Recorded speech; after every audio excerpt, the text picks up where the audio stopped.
Well, hello viewers and subscribers. Jay Wren back once again. And this is part 2 on the last time I broke the law. So, continuation on my story. Just to give you a brief update on my story.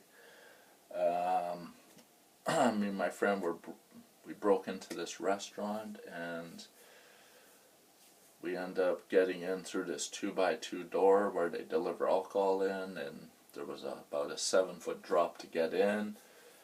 So yeah, we end up getting in where the bar is, and my friend, he got the cash register off whatever and placed it on table.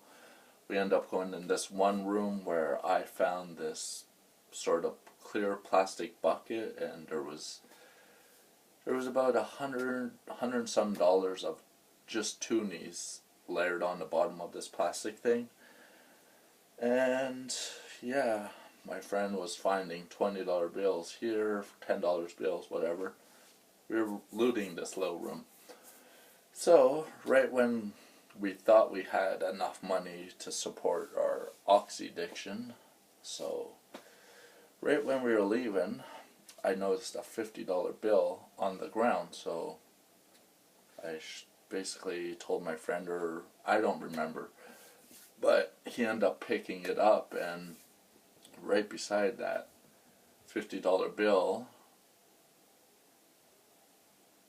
was this cardboard box on this ordinary chair, this wooden chair, and inside this cardboard box was $10,000 cash.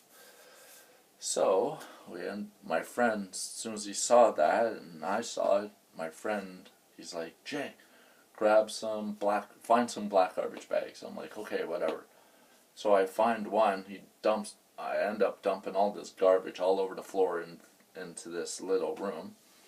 And he's grabbing like handfuls and handfuls of all these Ziploc baggies. If you don't know what a Ziploc baggie is, I got one right here. No, I don't. I thought I did. But yeah, if you know what a Ziploc baggie is, it's for sandwiches or whatnot. But in this box was a bunch of Ziploc baggies that had like cash money in it. Some probably had like $60 in it. Some had like $150 in it. Some had like $200 in it. Some had $40 in it, etc. And for 2 hours, viewers, my friend was, well, we were sitting on my bed for 2 hours opening Ziploc baggies full of cash. And my friend actually looked at me and said, Jay, I'm pretty bored of doing this. I'm like, you're bored of opening Ziploc baggies full of money? So that's basically how we end up making all that money. And then, yeah, and not even a day later, I end up getting ripped off for like $2,500 cash from this guy named Sean Chenard.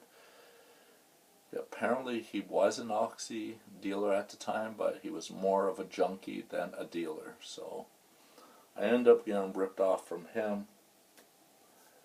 But after all that money was spent and all that foolishly, and going out for lunch with my friend and end up tipping the waitress like $50, $60, ordering like $50, $60 meals even. It's crazy. And yeah, like alcohol was crazy, the oxys were out of control. And then after all that money was gone,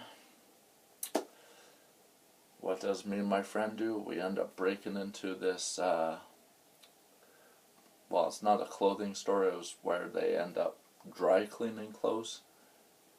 But at the time, me and my friend didn't know that they were renovating this place. So we end up breaking into this place, and because it was getting renovated, there was no alarm. So, wow. Just our luck. yeah, so my friend went in because I'm always scared to like getting caught.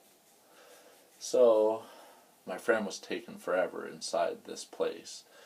So while he was coming out, I was going in to go get him because I didn't want to stick around. I was feeling uncomfortable. So while he was coming out and I was going in, he ended up tripping. He ended up tripping over a safe. Like, what are the odds of tripping over a safe? So we end up.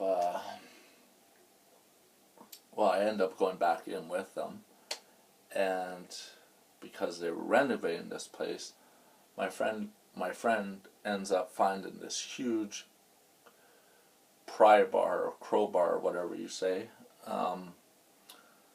and he's trying to work at the corner of the safe where he could pry it open.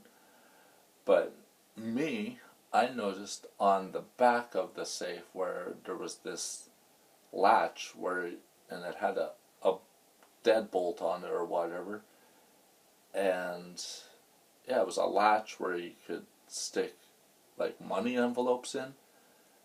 So I showed my friend that, and he's like, wow, a good hour and a half spending trying to break into this safe and it's not working.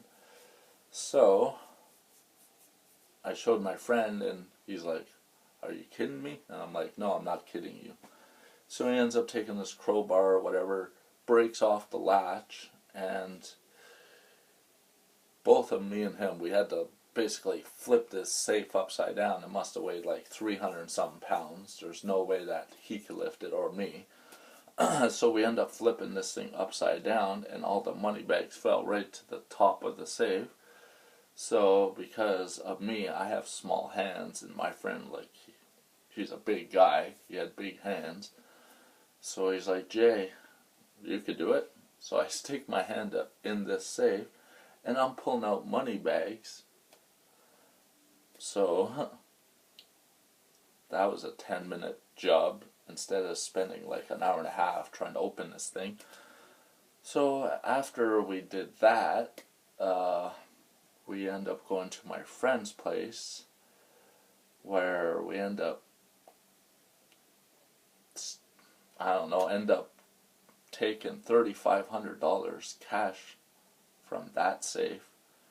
And yeah, that's my story. But I'll give you, I don't know what I'm saying right now, but if you like part 2 of this video, don't be shy, hit that subscribe button, and I'll see you probably in the next couple minutes and telling you part 3 on how I end up getting arrested on these charges. So, or I'll probably end up talking about this another time. But I do want to make a video on, the usual. So, yeah, stay tuned for me hitting the bong. So, this is part 2. I'm ending this video, and I hope you enjoy. And yeah, I'll give you further insight on part 3. But not tonight. I really want to make a video on what I'm going to be doing at the moment right now. So, stay awesome and please subscribe. Peace.